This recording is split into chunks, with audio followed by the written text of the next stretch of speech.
Sinighan would answer that question. Ganito po ang prosesong ginawa namin. Some are handpicked, some nag-audition, some napili because of their some guesting sa iba-ibang mga programa, tapos may mga sampling silang ginawa. Like for example, Edgar Allan did the audition. Pinapunta namin siya, tapos pinatransform namin, and then pinagpilian doon sa kung niya ginawa yung transformation. Si Nyoy is an interesting kwento because when we were pitching this concept to management, nag-isip lang kami ng gimmick. Sabi namin ng team, bakit kaya hindi tayo mag-invite ng isang singer na kaya mag-transform at kumanta, tapos i-present natin ng live sa management. Last minute yon. So, nung tinawagan si Nyoy at umuo siya, nung present siya sa management, right after the presentation, sinabi, ipasok niyo siya sa cast. So, ganon. Tapos, some are really handpicked kasi alam naman namin na performers like Julina, Carla, tapos yung iba like si JR, kwento niya sa GGV, na bata pa daw siya, pinapag-audition na siya ng mami niya sa mga contest yata sa Amerika, di ba? You used to do Michael Jackson yata. So, yun. So, ganun siyang proseso. Si Melay, alam naman natin. May ibang value binibigay si Melay kasi. Okay, Mario? Yeah. Base doon sa sinabi niya, yung actually iniisip ko nga yun, paano yung mga hindi naman kilala as singers like Melay and Max Ning? Diba? Parang magiging handicap na sila compared to someone like Nyoy na kung ano na nung roles ang ginampanan, naging tangi na nga yan. Diba? So, and he can do rap, he can do everything. Parang hindi ba tihado naman yung mga hindi kasing galing ni Nyoy? Sa part ko naman po, congratulations din po, sir, dahil kayo po ako na nagtanong. Sa part ko naman po, feeling ko may charm ako. Ano? Charm? Doon po sa charm, siguro it caters all. Not to be all thinking. Char na yun, alam mo naman, sir. Hanap buhay. Hindi, pero Melay, siguro, Melay, ang gusto tanongin ni Kuya Mario, kung meron ka ba talagang, parang, Melay. So, excuse me, sir. Sorry nagkakwentuhan kami. Kumbaga, may gagayahin po ako. So, kahit na 50% sa voice, kalimutan ko pala. Magagawa ko naman yun with my strength and courage, plus charm. Meron ba meron ba nag-train sa inyo? Yes, meron nag-train sa amin sa voice training, dance training. Okay, pero prior to that, ikaw talaga kumakanta ka na rin naman talaga. Kasi yun gusto malaman ni Kuya Mario, baka mamaya wala kang background sa pagkanta, madehado ka sa mga kalaban mo. Meron naman ko. Nagkakanta ko sa mga videokihan. Ano ba yun? Oo naman. Anong favorite mong video o song? Wala na split, di ba, sir? Alam niyo naman. Pero kasi sila, all the rest may albums, di ba? Coming out na pa rin yung albums ko. Ikaw, I'm sure meron kang photo album. Oo, sir. Yun po maabangan nyo, sir. Diba? Yung maabangan nyo sa pagbukas ng Your Face Sounds Familiar, Easy Words. So, Diyos ko wala masusunod si Kuya Mario. Meron bang gustong sumagot na seryoso yung answer? Si Maxine, ikaw ang sisipin. Yung pwede namin maisulat ng maayos. Totoo yun. Napansin ko nga rin, nung nalaman ko na hindi naman talaga ako singer, pero I am among these singers and professional singers sila. Kasi naman ako, kumakanta naman ako sa mall show. Kapag kailangan kumanta, kakanta ako. Nag-trending nga po ako dati dahil pumiyok ako eh. Pero, yeah, I remember that. Gusto natin sana i-bounce sa limot yon, pero hindi eh. Hindi natin magagawa yun. Hinukay mo pa uli. Oo, pero okay lang. Kasi diba, pag nag-bounce back tayo, yun ang pinaka-important. At ngayon nandito ako, and I'm so honored to be part of this show. At kita niyo naman, enjoy na enjoy kami magkakasama kami dito. And even if yung iba sa amin dito hindi kumakanta talaga, it's more of, talagang this is gonna be a fun show kung saan gagayahin namin ng iba't ibang musician. Kasi hindi lang to basta kanta, pero total transformation po. Yung buong itsura po namin magbabago. Kumbaga hindi lang to kantahan, it's also the movement sa paggaya talaga. At napansin ko yun, bata pa ako, mahilig na ako manggaya at mag-impersonate. Yeah. Can I just add, I think yung isang common denominator dito sa lahat ng contestants is lahat marunong kumanta, can carry out the tune. Not necessarily na professional ka, but at least andun ka sa tamang direction. So, I don't see it na madedehado yung si Melay or si Maxine na hindi na talagang professionally na kumakanta. Because like what they said, it's all about the total package. Hindi lang naman boses ang titignan dito. I mean, when you come out on stage, visuals ka agad yan eh. Kung nakuha mo yung itsura ng tao, yung nuances, and then secondary na lang yung boses. So it's everything, not just yung voice. But then again, kumbaga pantay-pantay yung mangyayari dito. Pagalingan talaga. Kay Louie siguro to ulit. How long will this run? Wala pa. Meron ba itong elimination every week? Paano mang gagawin? Next votes din bawat? Ang maganda po dito sa programang ito, for 13 weeks, so it's a season, walang nai-eliminate. So, they are all mainstays. In fact, hindi namin sila tinatawag na contestants. Ang tawag namin sa kanila, performers. So, it's just like a variety show, a musical variety show, na nagkataon na nagkaroon ng competition. So, walang elimination. So, just imagine, one celebrity will do 13 musical icons in one season. So imagine, Carla will do 13, Julina will do 13. So ganun, ibig sabihin talaga, yung versatility nila lalabas, kung gaano sila kagaling lalabas. Kasi imagine nyo, mahirap po yun na yung isa lang na mag-impersonate ka, eh sila 13. So, pero sa ending may mananalo sa kanila. Yes, there will be a win. There will be a winner sa grand finals. Ang mangyayari po kasi paano is yung point system? sila ng points every week. And then on the 12th week, i-announce yung parang top 4 na highest score na naipon. And then yung 4 finalists ang magpe-perform sa grand finals. Pero lahat sila nandun pa rin sa finals. And yung text votes where the ay votes? nandoon. May text votes. Okay. So, I'd like to ask each one of you, personally, who would you like to impersonate na you think makukuha yung saktong-sakto? Let's start with Noy.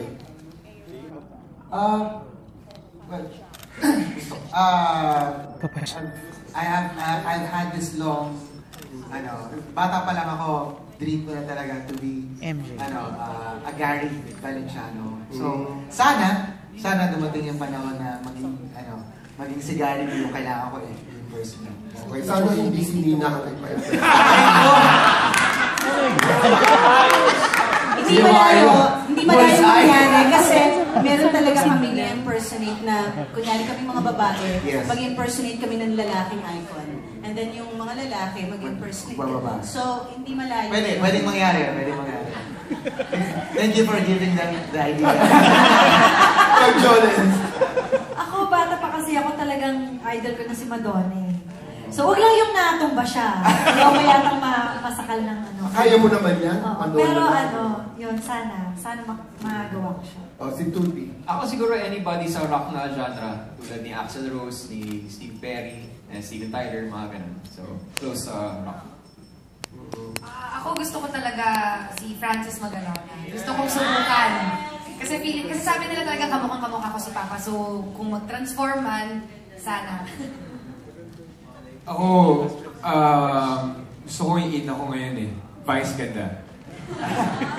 Si Noel Ferrer, ayaw mo. Si Noel Ferrer. Nagagalit yun. Ako naman, sa modern, si Rihanna. Sa oldest, Cyndi Lauper. Ako gusto ko, syempre R&B.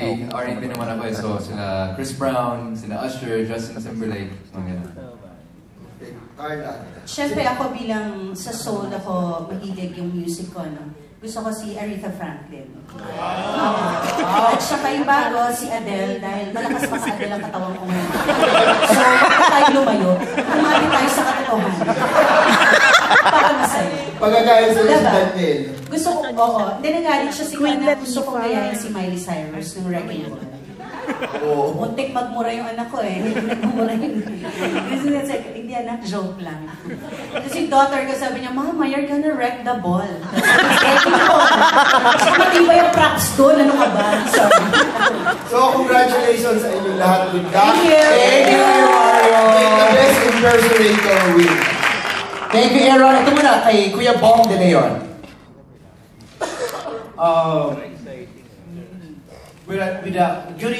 During the show itself, proper, you will be garbed in the total facsimile. Wow! Grabe, hindi naman pang ako magsaysay nung Yung arting.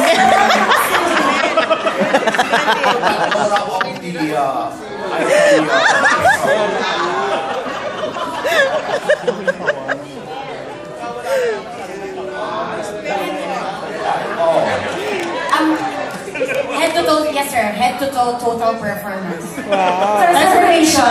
Pati yung ilong, may mga ganun kaming moments, kung ano yung ilong ni Oho, yung mata, yung contact lens, as well as the performance. With so many celebrity icons, who do you think the one that strikes you the best?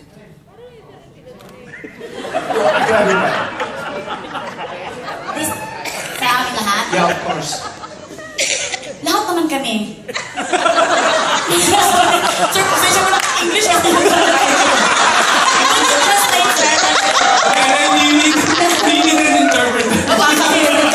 Nakaka-America naman yun. Sino sa mga icons ang gusto nyong gayahin at bakit? Sinabi na kanina. Kaya magtatanong na po ko yun. Kasi dito po nagte-text kanina nung ano.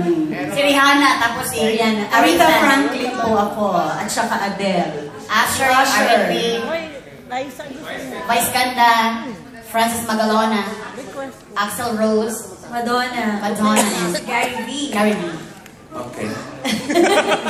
Thank you, Kuya Bong. Na-10 si Bella. Ito wala akong napakuya ako yun. Ano kasi na English eh? Doon ako kinabang sa English. Aaron? Yes, hashtag facsimile. Okay, susunod na magtatanong ay ang kaboses ni Basil Valdez para pahawig ni Donya Buding, si Leo. Ay, grabe! Donya? Grabe naman si Aaron. Hindi kasi kailangan ni Aaron ng face and sound eh. Kaya nahirapan siya doon. Yes, Leo? Tanungin ko si Melay at saka si Carla. Kasi doon sa top 4, di ba, may text votes component. At alam naman natin na si Daniel, pagdating sa botohan, Diyos ko ratsada ang fans, di ba? At si Melay, sa nakaraang PBB, big winner yan. So, ang laki na advantage ng dalawa. So, kakalampagin nyo ba ang mga dati nyong supporters for this? Anong reaction nung hindi ganun pan-establish pagdating sa text votes? Wag lang nila akong paabutin dun sa top 4. Charot. That's all yan. Hindi, loko lang. Kasi ano?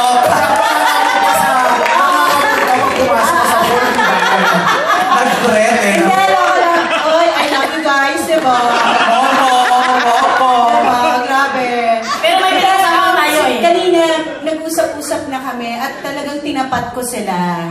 Sinabi ko, kasi kailangan kong sabihin, dahil syempre, alam kong isa ito sa pangamba nila, na hindi naman to nakakatuwa para sa part ko, no? Kasi parang ang feeling ko, sa mabuting ba ako aasa? So sobrang nakaka-challenge sa akin ito. Sinabi ko sa kanila, ipapakita ko, ilalabas ko lahat kung anong kailangan kong ilabas na galing kung meron pa mang natitira. Para karapat-dapat ako doon sa pagpanalo na yun. At hindi lang dahil doon sa voting na yun. Okay. Thank you. Sa part ko naman, parang 5 years na kasi nakaraan, expired na siguro yung mga panay na nagbo-vote dati. Siguro nakubuso na sila ng road. Pero ano yung dalawa ni Ate Carla, siya ang pinaka-over. Pero napag-usapan na namin ang Japan. Oo, kasi atin yun kung gusto ka magtanong, secret na lang. Basta ganun lang, sana makita nila yung galing, hindi dahil doon sa meron akong isang anak na maraming supporters. So challenging sa akin to, na bilang ako yung pinaka-sexy sa lahat ng girls, sobrang hiya naman ako sa inyo. Halos di makakilos. I know, right? Tsaka I think I speak on behalf of the others when we say that we understand that they have that advantage. Talaga naiintindihan naman namin yun. And talagang gusto namin ipaalam that this is a very, very friendly competition. Alam mo, pakatuwaan lang. Na-excite kaming lahat. I'm excited to see the rest of them kung paano sila, ano, itsura nila when they dress up as the icons na gagayahin namin. Nakakatuwa. I'm just very excited for that. Sobrang nakaka-excite. Baklaan ito. Jerry, ikaw ba yan? Ako na ito. Akala ko nasa mama sa paano ka. Ano ba yun? Aaron, sinong next na MILF. Ang susunod na tatanong ay ang editor ng Abante Tonight, si Jerry Olea. Sa inyong lahat na rin. Sino naman yung musical icon na sa tingin niyo hindi nyo kayang gawin o ayaw nyong gawin? O masa-challenge silang gawin, no? Napakahirap gawin. Yun, okay. Pag sinabi namin, baka yun ang ibigay sa amin. Oo nga. Sige, kung matatawag na musical icon na yung anak ko, talagang hindi ko kayang gawin yun. Si Daniel Padilla. Oo, yun. Hindi ko kaya. Tsaka, lalong di niya rin kakayanin. J.R. ikaw. Ako. Ako pala yan. Sa akin, ayaw ko gawin si Lady Gaga. Mahirap yun. Ako, Regine Velasquez at Celine Dion.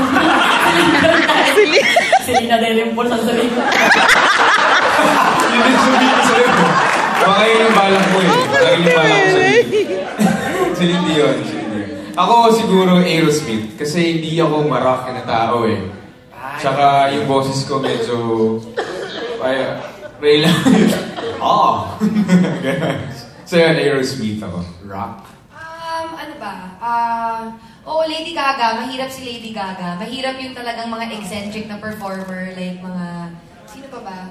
Bjork. Mga ganyan. Bjork, oo, mahirap. Mahirap. Alam mo yung mga pa-artsy. Mahirap. Sia. Yan. Wig lang. Ako siguro, pag kung yun ang ibigay sa akin, talagang alam kong talo na ako, siguro si Axl Rose. Hindi ko talaga kaya yun. So, siguro, obviously, mahihirapan, sa lahat naman kami, mahihirapan kami, any artist na ibigay nyo sa amin outside sa comfort zone namin. So, kunwari ako, kung rock yung basihan ko, mahihirapan ako impersonate o gayahin na isang artist tulad ni Whitney Houston, si Celine Dion. So, yung mga ganun na, alam nyo na. Ako hindi talaga ako ma-rap na tao eh. Siguro si Nicki Minaj. At saka, siguro kung bigay sa akin si Glock 9. Gano'n lang ako dyan eh. So, wag na lang. Wag na lang. Yun lang. Ayan, kaya ninyo yung lahat yan. Ako, kasi, in fairness, lahat naman kami gagawin namin yung buong effort talaga namin para gayahin to the utmost detail yung mga characters na ma-assign sa amin. But ako personally, I would prefer sana lahat ng characters lalaki. Kasi pag nilagay ako sa babae, ano na yan eh. Mahirap. Boses mo eh. Hindi, pero kahit pa paano, wala ka kagad sa comfort zone mo eh. Kumbaga, yung voice range mo, kaagad, malayo. So, yun. Siguro, I speak for everyone else na yung kabilang gender, mahirap talaga. Tsaka may pinag-usapan kami kanina ni Noy sa backstage, pinaalala lang ni Maxine. Ayaw niya magbabae kasi tinatanong niya, paano yung pag-sleeveless? So, kailangan ko ahigin yung kilikili. Ay, oo, pare, kasama yun eh.